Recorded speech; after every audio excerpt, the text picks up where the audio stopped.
Quando Jesus esteve conosco, identificado que já era, que nós estávamos mais próximos à linha de saída do que da linha de chegada, e portanto estávamos mais próximos do estado em que fomos criados, que é o estado de sermos simples e ignorantes, Jesus resolveu lançar mão do recurso didático que as mães sabiamente lançam mão para educar as suas crianças. Ou seja, ele nos contava histórias, que nós, mais propriamente, chamamos de parábolas. Então, o Novo Testamento ele é feito da descrição pelos evangelistas de alguns textos que retratam esta vida que Jesus e os seus apóstolos tinham, e de algumas histórias que o Cristo nos trouxe para que nós pudéssemos interpretar os seus altos ensinamentos da forma que nós conseguíamos entender. Então, em todas essas palavras, nós precisamos ver o efeito alegórico que ele desejava criar em nossas mentes. E Lucas, aquele evangelista que era médico, que peregrinou ao lado do apóstolo Paulo, ambos não tendo conhecido Jesus, e que resolveu fazer um compêndio dessas histórias que o povo judeu contava sobre Jesus, no seu capítulo 16, nos conta uma das histórias ou das parábolas que Jesus nos deixou, que nós chamaremos aqui a parábola do rico e Lázaro. Então diz essa parábola que existiam duas pessoas que compõem a história, o rico e o Lázaro. E também aparecerá nessa história Abraão. Para que nós entendamos, Abraão é o patriarca de toda a família dos judeus.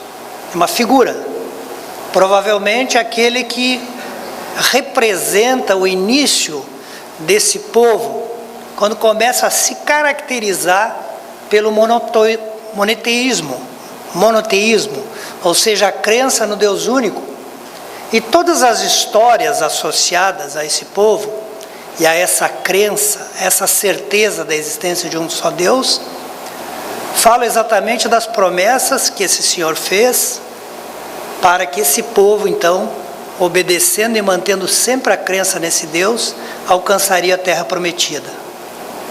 Quando nós folheamos a obra Caminho da Luz, escrita por Emmanuel, e percebemos que na verdade esse povo é um deserdado de outro planeta que, semelhante ao nosso, passava a condição de mundo de regeneração, não há que se estranhar que o que eles esperavam de Deus é o regresso para uma terra prometida, ou seja, a terra da qual eles foram deserdados porque não tinham mais afinidade com os destinos que esse planeta tinha, que era de regeneração.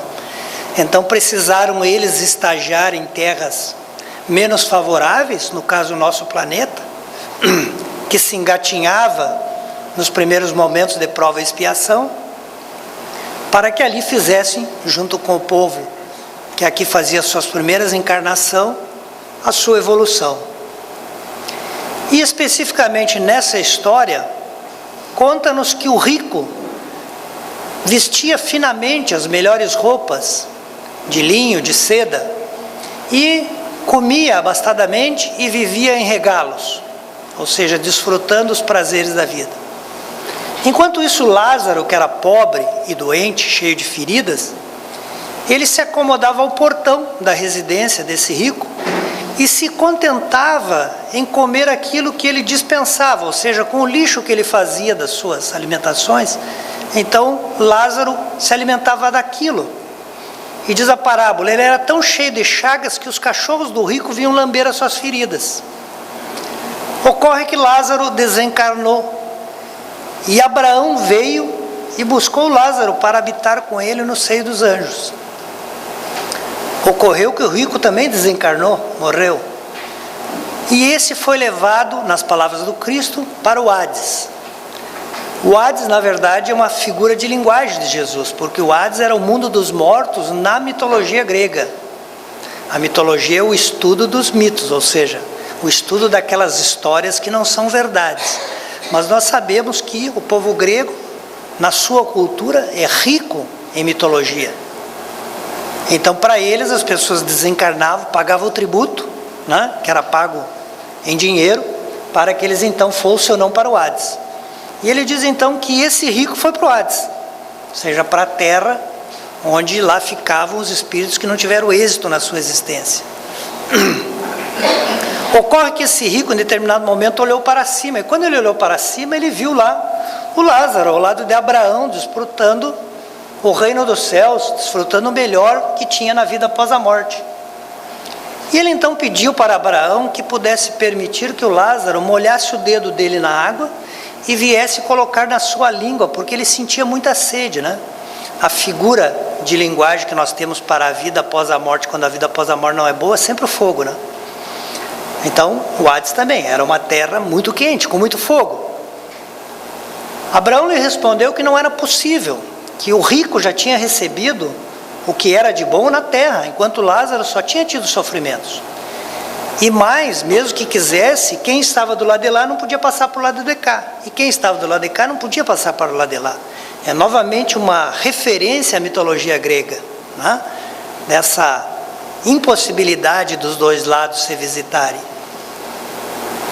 O rico então pensou nos irmãos, ele tinha 5 irmãos, e ele disse, então permita que Lázaro pelo menos vá estar com os meus irmãos, e noticia a eles o acontecido para que eles não venham para o mesmo lugar que eu aqui estou. No que Abraão respondeu que eles tinham Moisés, eles tinham os profetas, por que eles não ouviam Moisés e os profetas? Então o rico disse, mas se eles ouvirem isso da boca de um morto, certamente eles acreditarão. Então Abraão diz, mesmo que o morto ressuscitasse e viesse a estar com o povo, ainda assim eles não acreditariam. Nós queremos aqui olhar essa história não sob o ponto de vista somente da riqueza material, mas explorar algumas possibilidades que essa história também nos oferece, para que a gente possa contemplar. Esse rico da história, muitos de nós não nos identificamos com ele. Nós já imaginamos, nós somos pobres, não temos nada a ver com o rico, provavelmente nós somos Lázaro, né? Essa é a nossa tendência natural.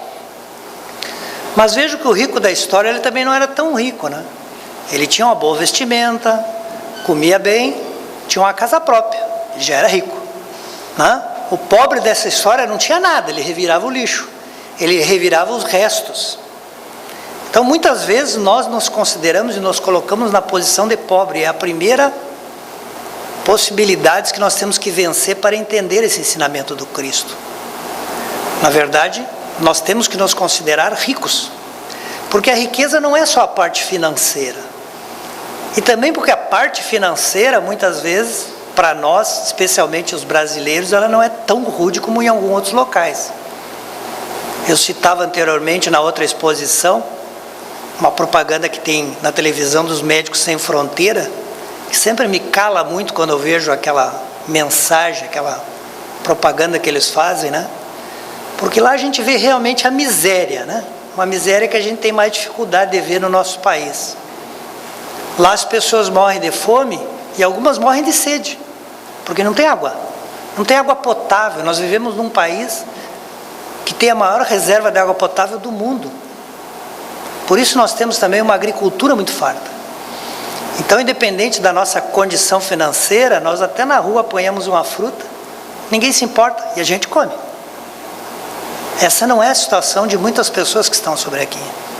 Mais que isso, existe a riqueza em outros âmbitos, a riqueza de oportunidade, que esse país tem muitos. A riqueza do conhecimento, que no nosso país é tão acessível. Vamos falar da internet. Hoje, quem quiser se instruir, não precisa mais do que o seu celular e chegar próximo a uma internet hi-fi gratuita, que tem os montes. Você vai hoje em algumas lojas, por exemplo, e você consegue acessar a internet através do seu celular e ter acesso ao conhecimento disponível hoje no mundo. Então, o estado de riqueza não significa que nós tenhamos muitos apartamentos em Balneário Camboriú, significa que nós tenhamos possibilidade de acesso a oportunidades como a instrução, o conhecimento. E mais que isso, a verdadeira riqueza é a riqueza interior que eu tenho, das qualidades que eu já desenvolvi, da minha compreensão, da minha paciência, da minha condição de convivência em grupo, da minha socialização, da minha fraternidade para com os outros. Isso é uma riqueza. E é essa riqueza que nós precisamos entender na história. Nós colocando no lugar do rico que não oferece àqueles que estão à nossa porta. Então muitas vezes nós temos a riqueza da paciência, mas a gente não exercita quando tem um faminto à nossa porta pedindo que nós sejamos pacientes. E não é agora um faminto do ponto de vista físico, mas é um faminto espiritual. Então no nosso trabalho, muitas vezes nós que poderíamos ter a paciência com o irmão faminto, nós preferimos entrar na mesma zona de vibração e responder a ele da mesma forma que ele está se comunicando conosco. Através muitas vezes da raiva, ou da desconcentração, através de uma atitude mais agressiva. Então esse rico pode muito bem se aplicar à nossa pessoa, quando nós também não estendemos nossas migalhas aos famintos que estão próximos de nós. E vejam que não é a riqueza por si só que é o pecado, porque nessa história de Jesus, nessa parábola, em nenhum momento Jesus, que estava contando a história e tentando dar as nuances que deveriam ficar na nossa mente, falou que o rico era ruim, ou que o rico era mau, ou que o rico fazia algum mal para Lázaro. Não há nenhuma menção a isso. Simplesmente mostra a figura de uma pessoa que tem condição de fazer e não faz. É isso que Jesus está querendo caracterizar. A omissão daquele que podia ter um dia se levantado da sua pujança, ter ido até o portão e ter feito alguma coisa por Lázaro. E não fez. Porque se nós imaginássemos que Jesus aqui estava condenando a riqueza, nós estaríamos em confronto com tudo que Jesus nos ensinou. Porque se nós temos e se Deus coloca no mundo a riqueza, é porque ela é boa, dependendo do uso que nós fizermos dela.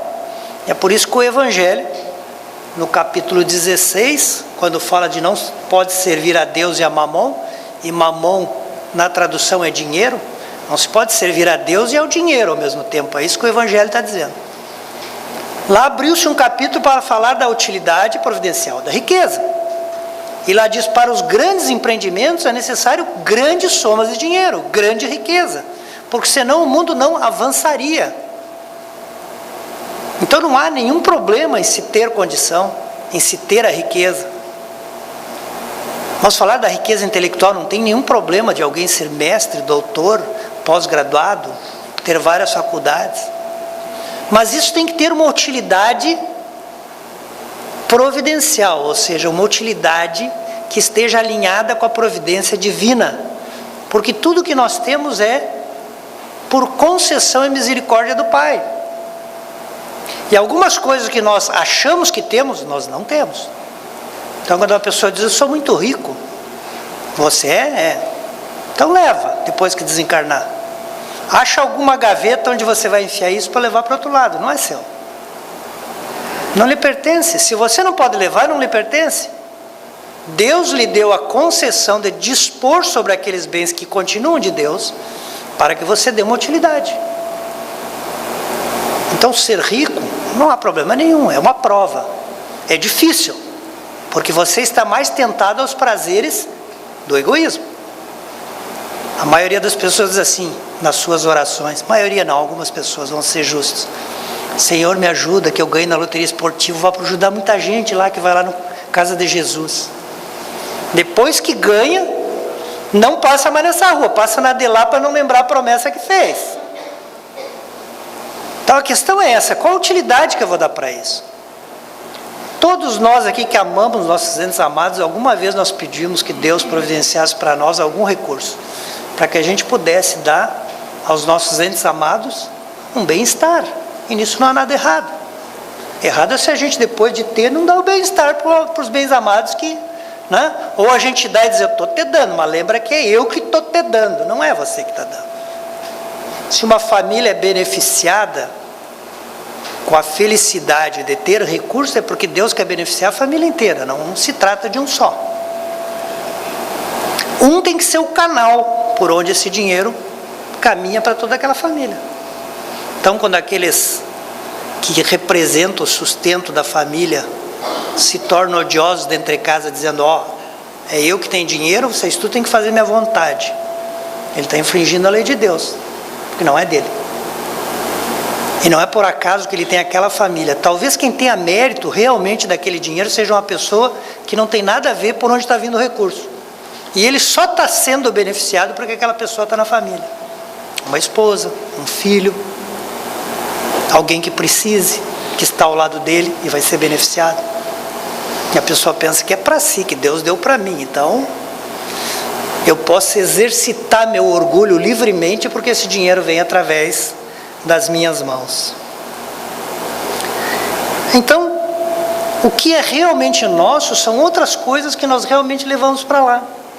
É o nosso conhecimento, é a nossa inteligência, que nós temos também que fazer bom uso, senão corremos o risco de tanto usar mal a nossa inteligência, virmos numa encarnação com o nosso organismo físico deficiente, e aí o espírito extremamente inteligente não vai conseguir se manifestar através daquele veículo, e vai parecer a todos os encarnados como se fosse um idiota, e vai depender de tudo das outras pessoas.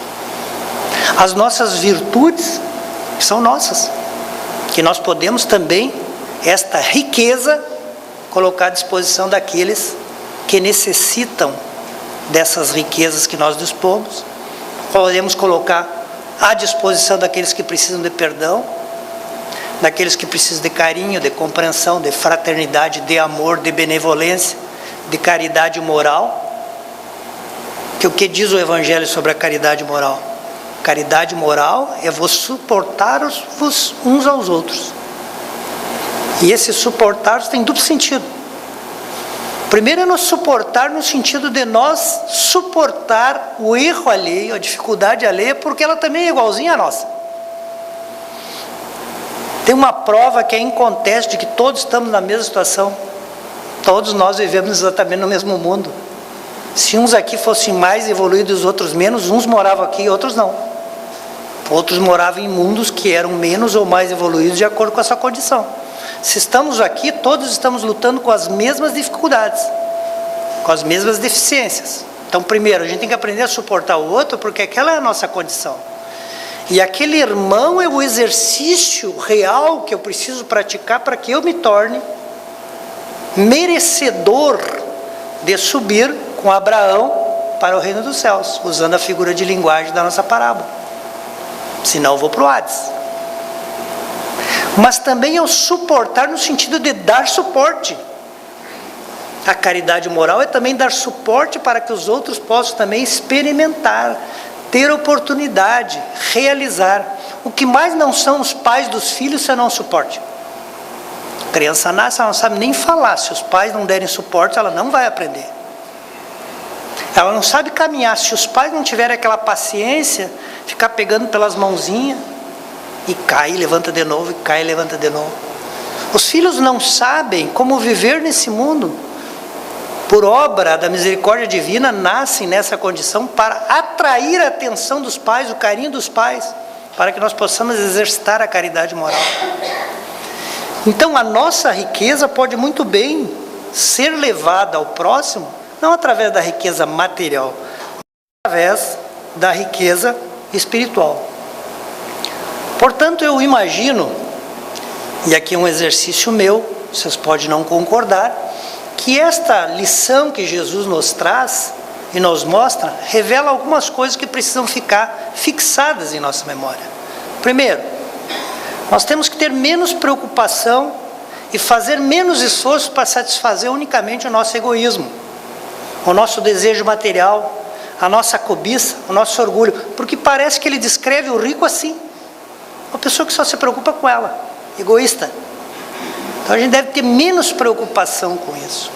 Menos preocupação com as coisas que a gente quer comprar, porque daí a gente vai dizer para os vizinhos, para os amigos, para os parentes que agora a gente tem. Volto a dizer, a gente não tem, e Deus tira da gente quando Ele quiser. É só a justiça divina achar que está na hora de perder. A gente não vê fortunas maravilhosas serem perdidas em um dia.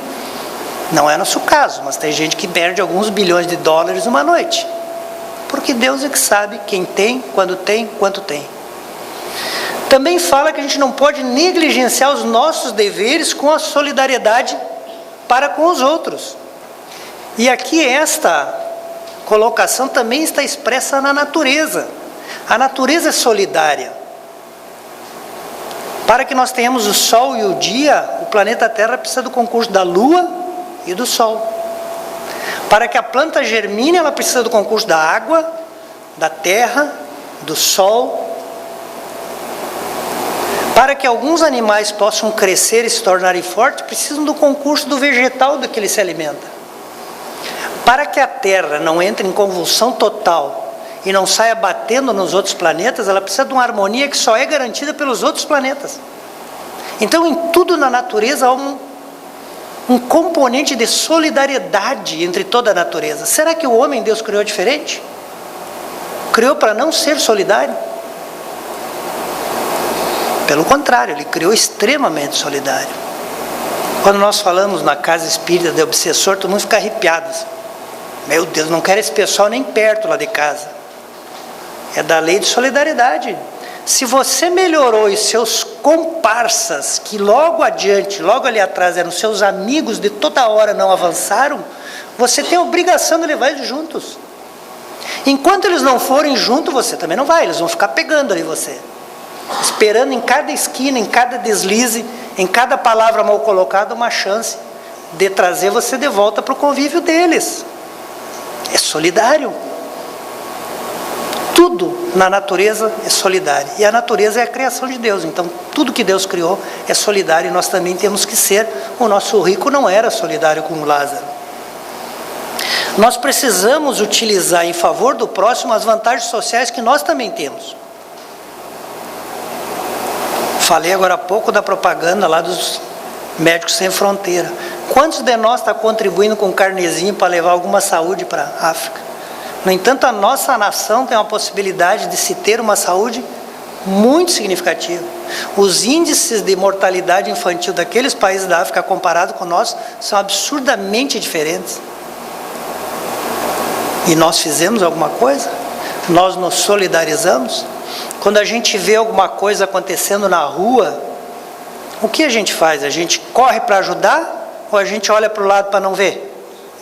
Quando um familiar está doente, a gente corre para visitar, ver o que ele precisa, ou a gente diz, é tão chato lidar com doença. Fulano está morrendo mesmo. Daí vai no velório. Porque daí ele já está morto, a gente não vai passar por nenhum constrangimento de ter que ajudar em alguma coisa. Aliás, hoje em dia, nem no velório não se ajuda, né? Porque a gente contrata uma empresa que faz tudo. A gente só tem que ir lá chorar, né? Como se fosse as carpinteiras do passado, né? A gente não precisa mais trocar o morto, não precisa mais colocar no caixão, não precisa mais nada. A gente não bota a mão em nada. As casas de saúde são mais retiradas da cidade possível. Nas cidades litorâneas com grande turismo não tem hospital, que é para não misturar turista que gasta dinheiro com gente que só tem problema. Qualquer coisa que esteja relacionado à dificuldade, qualquer coisa que esteja relacionada à privação, nós tiramos da nossa sociedade. Tiramos do noticiário, a gente não quer ver. Então, nós precisamos realmente fazer com que as pessoas que não têm as nossas oportunidades também tenham acesso a isso.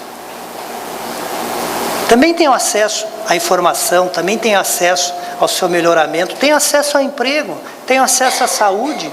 E todos nós podemos, de alguma forma, colaborar com isso. E nós pensamos, ainda interpretando a parábola, pensar mais na nossa vida espiritual e menos na material. Porque a nossa vida material está cheia de muita ilusão. E a gente passou 400 anos com os nossos amigos espirituais do nosso lado, dizendo, pelo amor de Deus, tu vai lá de novo, mas me faz tudo certinho. Olha o que tu fez da outra vez. Não faça a mesma coisa. Pelo amor de Deus, dessa vez aproveita. Aí a gente embarca na carne, esquece. Eles vêm de noite, nos tiram da cama e dizem assim, pelo amor de Deus, o que tu está fazendo, fulano? Vai perder tudo de novo. E a gente acorda de manhã cedo e esquece de novo. Não é porque a gente esquece, é que a gente quer esquecer. Clarencio, reportado na obra de Nero Luiz, diz que todo desejo é manancial de poder. Quando a gente deseja lembrar, a gente lembra. Quando a gente deseja esquecer, a gente esquece. E a gente faz um esforço imenso para viver nas ilusões. Quer ver uma ilusão que a vida material nos dá e que a gente facilmente prova que é ilusão, que é fantasia, que nos passaram a conversa e que move a vida da maioria de nós? Dizem que ser rico é ser feliz. Que Para ser feliz eu tenho que ser rico. A gente sabe que não. A gente liga o noticiário e vê um monte de gente rica com problemas piores do que os nossos. Se entregam a suicídio, que teoricamente seria uma coisa que rico não deveria fazer se ele é feliz. Se entregam para as drogas porque não suportam a sua própria vida. Vivem com problemas violentos de personalidade, de conduta moral, se entregam ao que existe de pior na vida. Então, uma ilusão, nós estamos iludidos que se nós tiver dinheiro, nós vamos ser felizes. Uma televisão a mais em cores dentro de casa, uma geladeira nova, não vai mudar a nossa vida. A gente precisa substituir essa crença, que é um engano, que nós construímos juntos, de que isso tem importância, e trocar pelas coisas que nós já temos certeza que faz a diferença, que é realmente a prática do bem. Porque está mais do que provado para nós que nós estamos perseguindo a coisa errada. Ontem eu vi um pequeno vídeo que me mandaram, o YouTube, né, o WhatsApp, né, que nos permite hoje ter acesso a tudo, né? Boa parte a gente deveria deletar antes de receber, mas alguns são bons, né? Onde as pessoas perguntavam para o casal junto, o esposo e a esposa, se você pudesse ter um jantar com qualquer pessoa do mundo, quem você escolheria? E os casais escolhiam um artista famoso, um esportista fantástico. Aí eles ainda diziam, ele pode até estar morto. Quem você escolheria? Um roqueiro famoso do passado.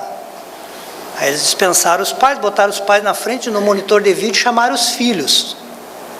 Se você pudesse ter um jantar com qualquer pessoa do mundo, mesmo uma pessoa que já morreu, quem você escolheria? Aí as crianças dizem, qualquer pessoa, papai e a mamãe, a minha família. Parece que os adultos perderam a noção, é bom nós se aconselhar com as crianças, porque a gente está vivendo umas ilusão. Pô, se eu conhecer o Justin Bieber, o que vai mudar na minha vida? Tomara que ele não cante, porque senão vai piorar a minha vida, né?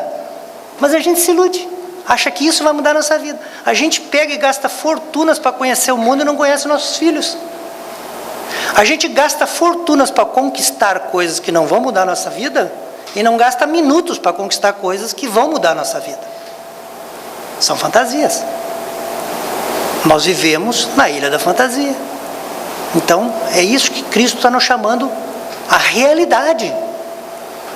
Pensa no Hades, para onde tu não quer ir. Pensa no Lázaro. Procura quem em volta de ti é Lázaro e faz alguma coisa enquanto é tempo. Porque senão, não vai dar certo. A obra espírita está cheia de recomendações nesse sentido. Nós vamos citar algumas aqui. Por exemplo, no capítulo 13, que a mão esquerda não sabe o que faz a direita, tem um capítulo que fala da piedade, que a gente passa meio batido, mas ele é importante. E lá ele diz assim, temei conservar-vos indiferentes quando poderia ser útil. Temei quer dizer que é para nós ficar receoso, que a gente está errando. A gente pode ser útil e aí a gente é indiferente. E não faz nada. Está pegando fogo no barraco da vizinha. E a gente diz, não, vizinho, não dá para se meter, né? O problema é dele. A televisão está ali nos dizendo que as pessoas passam miséria na África, mas a gente diz, não, isso é lá na África, quem tem que ver é os governantes da África. As pessoas nos ligam desesperadas, você é espírita, fulano está passando por uma dificuldade, você não podia vir aqui dar uma conversada. Diz, melhor irmão, você ir na casa espírita. Ela não vai vir. Ela precisa de alguém conhecido, porque a pessoa que argumenta e consegue convencer é a pessoa que eu amo, que eu gosto, que eu quero bem. Muitas vezes a pessoa que recebe na casa, na maior boa vontade, não consegue entrar no coração do outro, coisa que você já fez há muito tempo, pelas suas vivências anteriores. E complementa o Evangelho dizendo o seguinte, o sentimento mais apropriado para você fazer você progredir é a piedade. É a piedade, é o sentimento mais apropriado para que eu possa progredir. Por que isso? Primeiro, porque ela doma o nosso orgulho e egoísmo. E segundo, porque ela faz com que a gente se compadeça do sofrimento alheio e estenda a mão. O que é estender a mão? Fazer a caridade. Fora da caridade não há salvação, é outro capítulo do Evangelho. Mas se a gente não tiver desperto a piedade entre nós, a gente não faz a caridade. A gente dá coisas que não estão nos fazendo falta. Isso a gente é bom, isso aí a gente sabe fazer.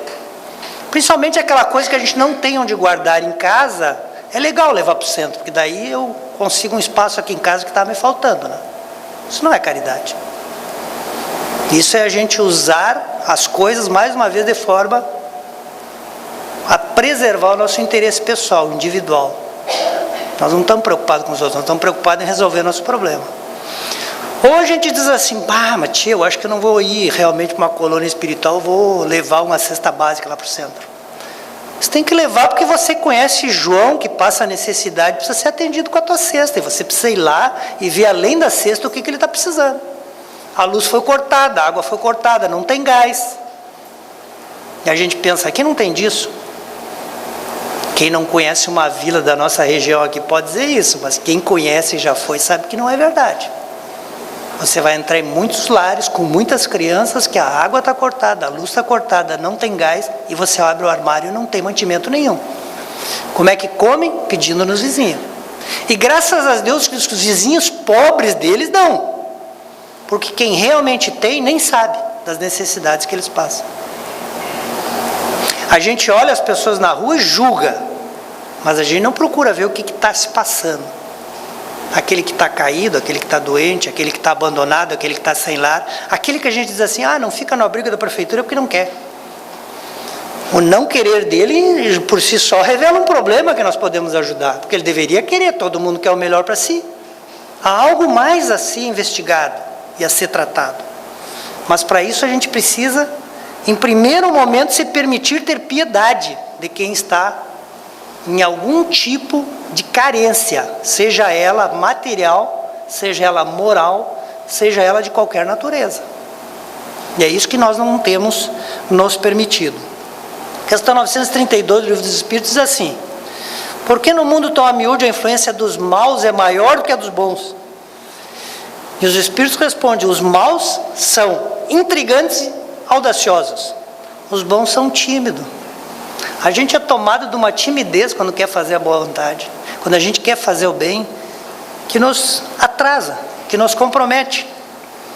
Então Kardec pergunta: para agradar a Deus e assegurar a sua posição futura, bastará o homem não praticar o mal? Porque muitas crenças religiosas ensinam isso. Se você não praticar o mal, você vai gozar de uma vida espiritual ótima, você vai para o reino de Deus. O Espiritismo diz que não. É a resposta dos Espíritos: não. Só não praticar o mal não resolve. Diz os Espíritos: cumpre-lhe fazer o bem no limite de suas forças. Pô, se fosse só fazer o bem, ainda estava legal, né? Mas é no limite das forças. A gente tem que fazer o máximo de bem que a gente conseguir fazer. E na questão 639, para arrematar, diz assim: cada um será punido não só pelo mal que haja feito, mas também pelo mal a que tenha dado lugar. Ou seja, era para aquele mal não ter acontecido se eu tivesse feito alguma coisa, mas eu não fiz. Aquilo ali também é responsabilidade minha. E eu usei a palavra responsabilidade, porque há muita diferença entre responsabilidade e culpa. Culpa é eu arrastar uma cruz dizendo: meu Deus, por que eu fui fazer isso? E nunca se preocupar em resolver a questão. Responsabilidade é você dizer: fui eu que fiz e sou eu que vou consertar. Isso que o Espiritismo ensina. Livremos-nos de todas as culpas e vamos assumir as nossas responsabilidades, que isso é sadio, é saudável. O culpado é doente, o culpado é inerte, o culpado não se levanta. A pessoa que é responsável, ela assume a sua condição, assume os seus erros e diz: eu vou consertar tudo isso. Deixa para mim, foi eu que fiz mesmo, né? Então deixa para mim que eu vou resolver tudo isso. E para terminar, lá no livro O Céu e o Inferno, né, que aquele é mais difícil de ler, né? Kardec também escreveu 5, né? Pô, eu acostumado a ler gibi de 20 páginas, agora eu vou ter que ler todos esses livros, é complicadão. Mas Kardec escreveu 5. Então lá no final, no Céu e Inferno, ele escreve assim, quando ele fala do Código Penal da Vida Futura. A gente já tem um Código Penal brasileiro, mas não é esse. Esse aqui é para depois que a gente desencarnar. A gente vai ter que saber as leis que tem lá do outro lado. Então no artigo 6º dessa lei que Kardec deu, ele diz assim: não fazer o bem quando podemos é o resultado de uma imperfeição. O nome dessa imperfeição? Omissão. Eu sou omisso naquilo que eu deveria fazer. Se toda imperfeição é fonte de sofrimento, o espírito deve sofrer não só pelo mal que fez, como também pelo bem que deixou de fazer. Estamos alertas agora, né? Não há problema. Muito bem, eu queria trazer para vocês aqui, rapidamente, uma história que Humberto de Campos conta num livro que o Chico psicografou, que chama-se Novas Mensagens. Esse livro é de 1939. E eu vou fazer aqui uma alusão a um capítulo que ele relata o desencarne de um Papa. É preciso que se diga que eu não vou contar isso, e Humberto de Campos não contou isso para criticar ninguém. Ocorre que Humberto de Campos, assim como os bons espíritos, entendem que os nossos erros, em maioria, não são individuais, eles são coletivos. Por que isso? Porque a natureza é solidária. Ninguém comete erro sozinho. A gente é ajudado por um batalhão invisível quando a gente faz coisa errada. E quando a gente faz coisa certa também. A gente não gosta de pensar nisso, porque a gente gosta de dizer, fui eu que fiz, né? Mas não foi a gente que fez, né? Quando a gente bate no peito, a primeira pessoa que a gente deveria dizer assim, mas e quem é que deu leite materno para essa criança ter conseguido fazer isso? Já começamos ali no prejuízo. A gente já teve ajuda, né? Desde o que foi concebido. Alguém teve que fazer alguma coisa, que não veio ao caso, para que eu fosse concebido, né? Então ali eu já comecei a desfrutar do espírito de solidariedade, né? Mas quando a gente faz errado também, a gente faz enquanto coletividade. E a gente arca com as responsabilidades coletivas do ato, né? E um dos problemas da humanidade foi exatamente o que nós fizemos com os ensinamentos de Jesus. E se alguém acha que não estava lá naquela época, eu preciso dizer que eu me lembro de vocês, porque eu estava lá. Me lembro do que vocês fizeram, pode ter certeza, né? Eu estava junto. Então, ninguém analisa para criticar esse ou aquele, até porque as pessoas que hoje professam o catolicismo, não necessariamente na época eram católicos, né? E não necessariamente construíram os desvios da igreja, né? Da igreja que era a igreja cristã, era a única que existia. Mas muitos de nós espíritas, com certeza, estávamos lá. Agora nós estamos aqui para tentar desfazer as coisas que a gente acabou fazendo de distorção em relação à palavra de Jesus, porque a função do espiritismo é realmente trazer a elucidação real do que Cristo disse, e não as distorções que nós todos aqui fizemos de modo coletivo em relação à mensagem dele. Por isso que nós estamos nessa missão. Foi nós que fizemos o erro, e os responsáveis que têm que resolver esse negócio é nós mesmos. Então, ele conta essa história do desencarne do Pio XI, que era um Papa. Bom, preciso dizer também que o Humberto de Campos escreve essa página em 1939. Para alguns mais moços, eu vou dizer 1939, nem celular. Eu vi quando criaram o celular, eu já estava encarnado. Então, vocês imaginem acontecer um negócio nos aposentos íntimos do Papa, e Humberto de Campos, que era um repórter, né, durante a vida encarnada, encherido, imagino eu, foi lá e viu tudo. Ninguém podia entrar no aposento, mas ele entrou, ele estava desencarnado, né? Ele entrou e viu, e assistiu, e veio, através da mediunidade do Chico, contar. Então, quando as pessoas falam assim, mas não sei se esse negócio do Chico era verdade, eu acho que ele botava alguém entrevistar na porta, e aí as pessoas diziam o problema, e daí ele vinha e contava o problema, porque ele já sabia.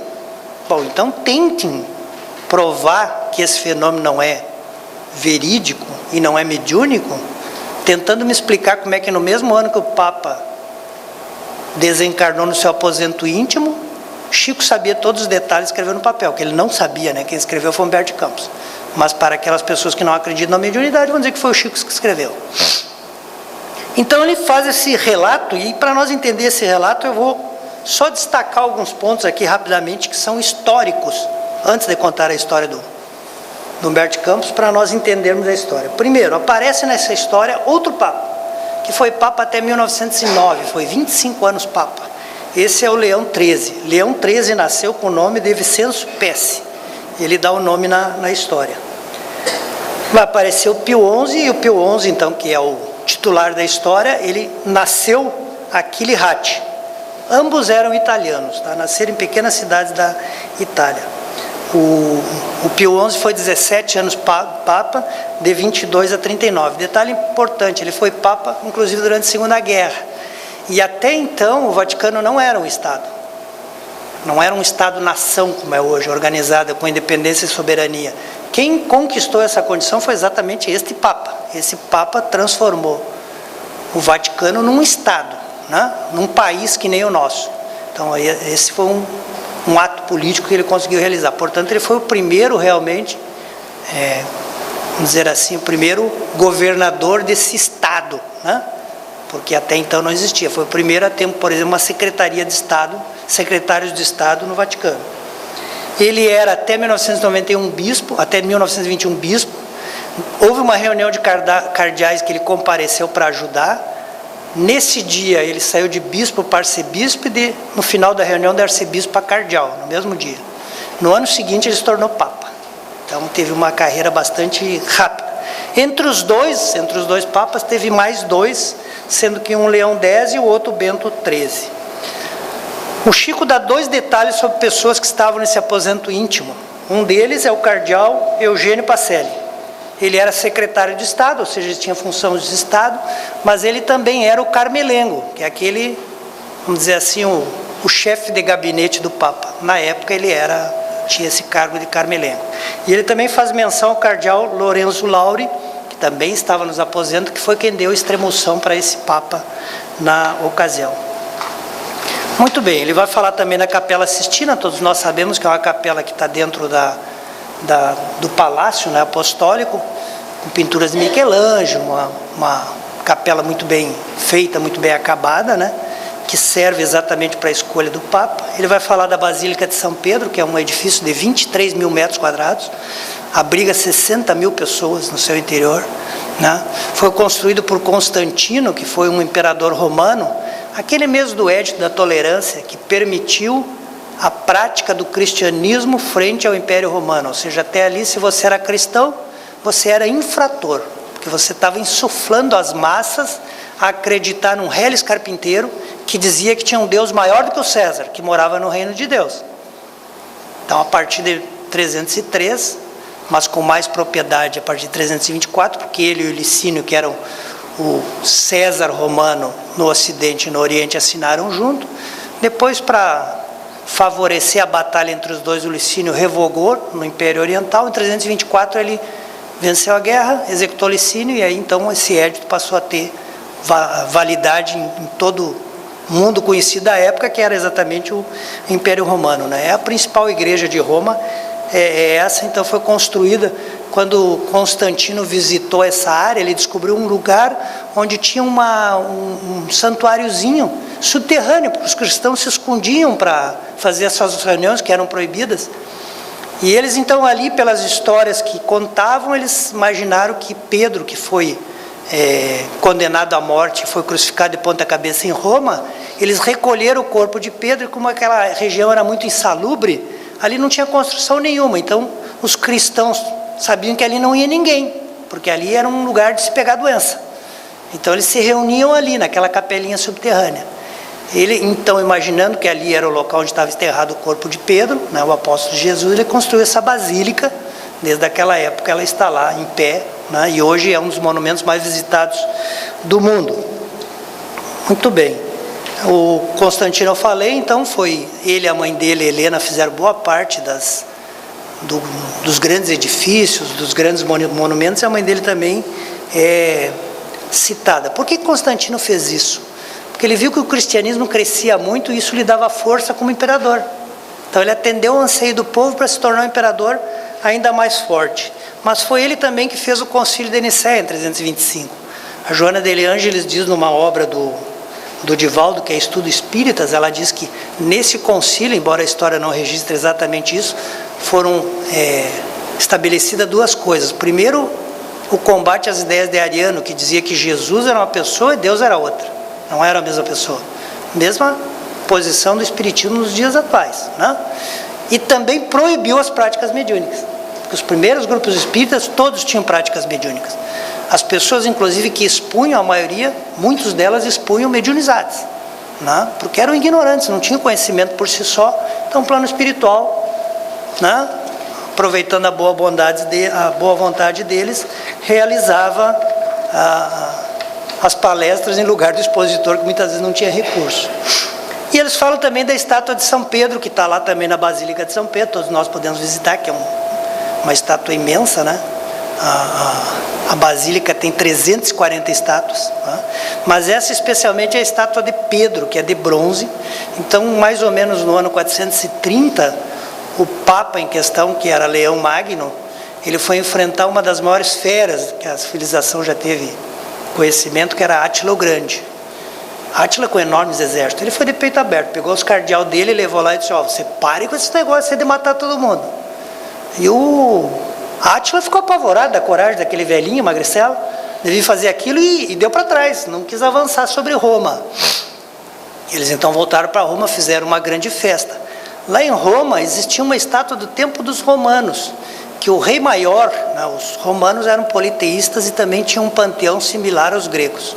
O deus maior dos gregos, nós sabemos, é Zeus. Ele ganha o nome na cultura romana, ele ganha o nome de Júpiter. Então existia uma grande estátua de bronze que era a estátua de Júpiter. Aí então Leão Magno mandou desmanchar, derreter esse bronze e fazer uma estátua de Pedro, o apóstolo, que está lá à disposição. Vamos à história, que já demos bastante notícia. Conta então o Humberto de Campos que o Pio XI estava à beira da morte, né? Como todos nós passamos hoje várias vezes e vamos passar de novo, agonizante, já as palavras, as pessoas não conseguiam entender o que ele queria dizer, e ele estava num estado de perturbação, né, orgânica. O espírito fica lúcido, quer fazer, mas o corpo já não realiza mais nada. Queria dizer as suas últimas vontades, mas também não conseguia realizar. Alvorecia o dia, diz ele, né? E então começa o desprendimento do Papa. Ele morreu de insuficiência cardíaca, que devorou então as últimas possibilidades dele viver. Então diz ele o seguinte, que o cardeal Lorenzo Lauri, que eu já expliquei a vocês quem era, aproxima-se do moribundo e faz a sua extremunção. Ele começa a se desligar e começa a ter lembrança da sua infância. Então da Lombardia, onde ele nasceu, dos seus pais, do primeiro pároco que aproximou ele das atividades da igreja, né? E depois, posteriormente, dos esplendores de Milão, onde ele foi então arcebispo e cardeal, né? E da Catedral Majestosa de Milão. E agora ele sentia uma dificuldade imensa de orar. O raciocínio já não conjecturava mais as coisas normalmente. Aí ele começa a pensar, mas como que eu não consigo pensar tranquilamente? Não sou eu o vigário-geral do Filho de Deus? É um título do Papa. Não sou eu o príncipe do clero? Outro título que os papas se dão. Ele olhou então para a mão para ver se ainda tinha um anel do pescador. O Papa usa um anel, que é o anel do pescador. O pescador é Pedro, né? Então o anel de Pedro, que lhe dá a condição de santidade. Olhou para o anel estava na mão. Ele quis falar, mas viu que as cordas vocais já não funcionavam mais. Então ele começou a perceber que em volta dele, ao invés das pessoas que ele estava vendo quando estava encarnado, que eram poucas pessoas que tiveram acesso ao aposento, ele começa a ver uma multidão de sombras. Ver multidão de sombra quando está desencarnado não é coisa boa, tá, gente? Você previna, quando vocês estiverem lá, fique de olho, se aparecer muita sombra é um problema. Começou a ver uma multidão de sombra. E ele viu que alguns sorriam para ele, assim, solicitamente, mas que outros demonstravam um desencanto, né? Estavam desencantados, estavam desanimados diante da situação que estavam vendo. E ele percebeu que tinha duas figuras, que ele achou que eram dois médicos, que faziam a cirurgia nele. E ele pensou, devem estar aqui para ajudar o senhor Roque e o senhor Bonanone. Vejam que esses aqui, se nós irmos para a internet, eram os dois assistentes, os dois médicos assistentes do Papa à época. Até isso Humberto de Campos sabia, né? Quem é que estava de plantão naquele dia. E eles faziam essa operação. Daí depois ele começou a ver que daquela multidão muita gente era estranha para ele não conhecia. Mas de repente ele viu um vulto simpático, ele viu uma pessoa que ele já conhecia. E essa pessoa era exatamente o Leão XIII. Que então ele diz, Leão XIII, né? Você aqui. E daí o Leão XIII diz, olha, todas aquelas formalidades da igreja, os preconceitos cessam agora. Você não precisa me chamar pelo nome do Papa, Leão XIII. Você me chame simplesmente de Joaquim Pesce, que é o nome dele. E diz, ó, e levanta-te, porque o bom trabalhador não tem muito tempo para descanso. Ele se levantou, olhou para o lado, o corpo estava ali, rígido, mortinho. E ele se levantou, ele achou aquilo impressionante. Começou a ver que muitas pessoas se aproximavam assim dos despojos, né, do corpo morto, que já começava a fazer os primeiros rituais que se fazem com o corpo do Papa, o que era de pleno conhecimento dele, que já tinha passado por isso.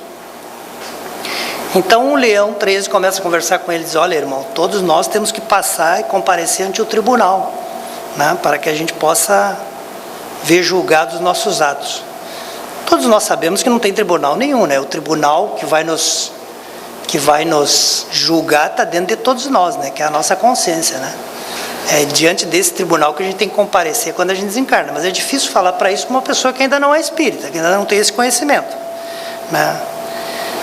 Aí ele diz: mas antes de que você compareça a esse tribunal, vamos andar junto, vamos ver a nossa Jerusalém. Ele está falando da nossa Jerusalém, ele está falando exatamente do Vaticano, né? Então ele vê que nesse momento o cardeal Pacelli, né, que era carmelengo, tira o anel do dedo dele, né? Esse carmelengo, ele vai ser o Pio XII, ele vai ser o próximo Papa, né?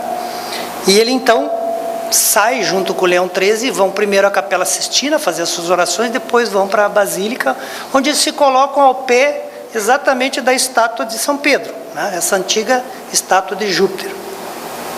E ali eles começam a discorrer, e o Leão diz: olha, Constantino e Helena, né, que era a mãe, né, modificaram a fisionomia do cristianismo, aquele nascente que era pobre, humilde, sem dinheiro, transformaram o cristianismo numa coisa extremamente rica, de predarias, de ouro, ou seja, desconsideraram todo aquela ensinamento do Cristo que nasceu na manjedoura e morre numa cruz, né, que passam a vida de carpinteiro, que nunca, em nenhum momento, se utilizou de qualquer possibilidade material, moral, para se impor a ninguém. Aí eles passam para um outro ambiente, e nesse ambiente eles começam a ver o luxo que eles construíram com esse poder dentro da Basílica. Então o que eles veem lá? As pinturas de todos os artistas, né? As obras mais luxuosas, indescritíveis, tanto é que todo mundo vai lá para ver isso, né? As imagens, os altares, as colunatas, os anjos, né? Ou seja, todas aquelas coisas suntuosas. E começa a perceber como se modificou os lugares onde os cristãos nascentes se encontravam, o lugar onde Jesus pregava, que era à beira do lago Tiberíades, onde não tinha uma pedra para descansar, né? E o que nós transformamos o cristianismo? Nós todos que aqui na terra, de uma forma ou outra, colaboramos com isso. Ele então começa a rezar diante da estátua e ele vê uma voz. E ele intimamente sabe de quem é a voz. A voz é de Pedro. É Pedro que começa mediunicamente a fazer voz direta, né, para nós entendermos o fenômeno mediúnico que se dá, e começa a se comunicar diretamente sem que ele veja, ele só está vendo a estátua, mesmo desencarnado. E daí Pedro diz para ele: meu filho, como pudesse perseverar no mesmo caminho dos teus antecessores? Diante dessa estátua que toda a igreja romana supõe homenagear a minha memória, eu que nada mais fui do que um simples pescador, eu que fui convocado pela minha fé pelo Senhor e não tive a força necessária para segui-lo, no momento mais importante, que era seguir ele até ao Calvário, eu o neguei 3 vezes. Então eu não entendo como é que ainda assim a igreja me escolheu eu para homenagear, porque a igreja entende que o primeiro Papa foi Pedro, né? A igreja se ergue sobre a pedra, sobre Pedro. Deveria se erguer, os antigos cristãos ergueram a igreja sobre Jesus, né? A figura principal era Jesus e não Pedro. Então essas luxuosas basílicas, diz o Pedro, e essa estátua, representam o modelo do Império Romano. E realmente a história mostra que foi o Império Romano que se introduziu na igreja, deformando o cristianismo. Agora verificarás a ilusão do teu anel de pescador, da tua tiara de Pedro, que não faz o mínimo sentido com o que o Evangelho pregou. Diz ele: Jesus está amargurado, em virtude do caminho que todos nós adotamos nas igrejas degeneradas, porque quase todas as igrejas esquecem Jesus e se lembram de outros interesses, quase sempre os interesses pessoais. E diz mais: todos que se sentaram nesse trono, porque é um trono, todos eles prometeram para Jesus reformar a sua igreja, e nenhum deles fez, por vaidade, por orgulho, por cobiça. Mesmos motivos pelos quais nós muitas vezes não fazemos a nossa parte sentado no nosso trono, e a nossa parte é o quê? É dar o exemplo que Jesus nos deixou para o semelhante. E relegando essa solidariedade de pelo menos emprestar o exemplo, nós permitimos que a igreja de Jesus se deteriore, se degenere. Porque ele não tem discípulos fiéis como ele tinha no início. Discípulos convertidos que davam a vida por Jesus, para testemunhar a sua fé. Hoje a gente não consegue ter uma doença e testemunhar a fé em Deus, a fé em Jesus. A gente já arrepia, já naquele dia não vem no centro espírita de brabo, faz greve com Deus, né? Já que o Senhor não me deixou ter saúde, hoje nem no centro eu vou. É assim que a gente age. Essa é a nossa fidelidade atual. Então diz ele, agora que já recebeste as homenagens do mundo, vais partir para se colocar na frente do tribunal. A figura do tribunal é usada porque era a única coisa que ele conseguiria entender. A mente dele, a imaginação dele só estava favorecida pelas ideias que ele tinha até aquele momento. Diante desse tribunal prestará contas pela quantidade de coisas que fez do ponto de vista político, mas pelas coisas que não fez, que era a sua verdadeira missão, que era levar a mensagem de Jesus aos seus fiéis. E isso você não fez. Então, nesse momento, Pio XI começa a perceber que todas aquelas pessoas que ele via ao redor dele começam a assumir. Ele começa a perceber um ambiente mais escuro ainda do que aquele que ele já estava vendo. Começa a se sentir cercado de pesadas sombras, que não são mais pessoas, só são sombras. E ele então perde a noção de si mesmo e vai fazer jus perante a sua consciência daquilo que realmente representa, o que representará para nós o encontro com a sua própria consciência. Ou seja, nós nos encontraremos exatamente com os pensamentos que alimentamos todo dia. Se nós nos fixamos nesse interesse, é o que nós encontraremos depois da vida. E se nós encontramos a vida inteira mergulhado em outros interesses, é aquilo que nós encontraremos do outro lado da vida. É uma questão de sintonia mental. Imaginamos então que, diante dessa história, que muitos de nós ainda pensam que quando desencarnar não vai ser essa situação, né? Ele teve a felicidade de ver Pedro ainda antes de se encontrar com a consciência. Tenho certeza que eu, pelo menos, Pedro não vai nem querer me ver, né? Eu já vou direto para a consciência mesmo. E a gente imagina, a gente passa a vida nessa fantasia, imagina, não, mas quando eu chegar do lado de lá, eu vou ter meus títulos, né? Eu vou ter minhas realizações, eu vou ter tantas coisas que eu vou poder me beneficiar. Certamente André Luiz vai vir correndo, vai dizer, tu não quer morar no nosso lar? Tem uma casa para alugar do lado da minha, você não quer alugar, né? Então a gente fica se iludindo, mas a gente esquece de Jesus. Porque Jesus poderia ter vindo ao mundo e exercer todos os títulos que ele tinha e que ele tem. Poderia ter exercido toda a glória que ele tem. Poderia ter trazido milhares de anjos para lhe acompanhar. Não precisava ter reencarnado, não precisava ter nascido criança. Poderia ter vindo rasgando o céu atrás nós trazer a sua mensagem. Mas Cristo, que nos trouxe o exemplo, ele preferiu exatamente nascer numa manjedoura, humildemente. Porque ele sabia que isso nos marcaria no íntimo, que isso faria perpetuar a mensagem dele. Ele preferiu, ao invés de estar com os doutores da lei, como fez aos 12 anos, respondendo à sua mãe, aderir à oficina de trabalho de seu pai e tornar-se um carpinteiro. Ele preferiu entrar na cidade de Jerusalém no momento em que as pessoas mais lhes prestaram culto, sentado num jumentinho, no qual as pessoas, atirando flores no chão, homenageavam o jumento que pisava em cima, porque Jesus não estava com os pés no chão, não pisava naquelas flores. A ideia era fazer um tapete de flores para Jesus, mas quem pisava era o jumento, não era Jesus. E no momento mais extremo, ele preferiu a companhia de 2 ladrões, assim como viveu a vida no meio dos imundos, no meio dos doentes, no meio daqueles que necessitavam. Então Jesus, eu diria, viveu com Lázaro, e nós queremos viver com o rico. Há que nós pensarmos mais em realmente quais as oportunidades que eu tenho que eu posso dividir com alguém. Como é que eu consigo chegar mais próximo dos Lázaros que cruzam minha vida todo dia?